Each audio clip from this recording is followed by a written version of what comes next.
Hi, ఈరోజు special night అనమాట. Chicken and rice, chapati.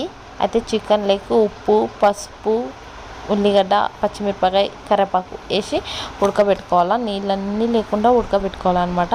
ఇంకా ఇక్కడ మా అమ్మ అయితే చపాతీ చేస్తుంది. నేను చికెన్ చేసే లోపల చపాతీ అయితే రెడీ అయిపోతుంటాయి అనమాట. అయితే దీంట్లోకి 2 స్పూన్ల నూనె వేసుకొని 2 స్పూన్లు కారం వేసుకొని మంచిగా కలిదిప్పుకోవాలా. తర్వాత కొంచెం అలా బాయిల్ అయిన తర్వాత ఇంకా రెడీ పెట్టుకున్న మసాలా, కొబ్బరి, అల్లం, తెల్లబాయి, టమాటకాయలు, కొత్తిమీర వేసుకొని మిక్సీ అయితే కొట్టేసుకోవాలి. దాంట్లోనే అది కడిగి పెట్టుకొని నీళ్ళు కూడా వాటర్ అయితే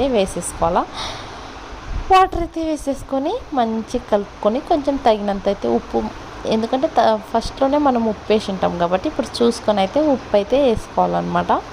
ఉప్పు కూడా వేసుకొని మంచిగా కలుపుకొని మూత కొంచెం పెట్టేసిన తర్వాత కొంచెం తీసి చూసినాక ఉడుకుతూ ఉంటుంది.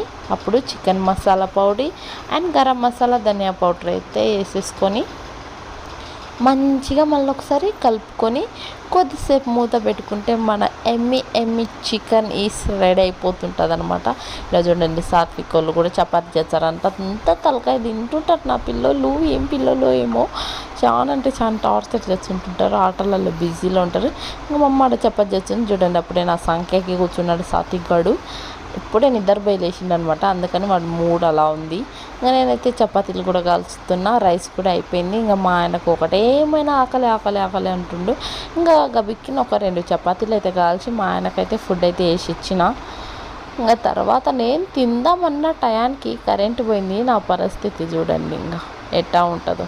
చూడండి ఎంత ఎమ్మిగా అయిందో. ఇంకా నా ప్లేట్లోకి అయితే వేసుకున్నానో లేదో ప్లేట్ తీసుకొని బెడ్రూమ్లోకి పోయినా కూర్చొని తిందామని కరెంట్ పోయింది. ఆ మబ్బులోనే మీకు వీడియో ఓకేనా, నచ్చితే ప్లీజ్ సబ్స్క్రైబ్ చేసుకోండి.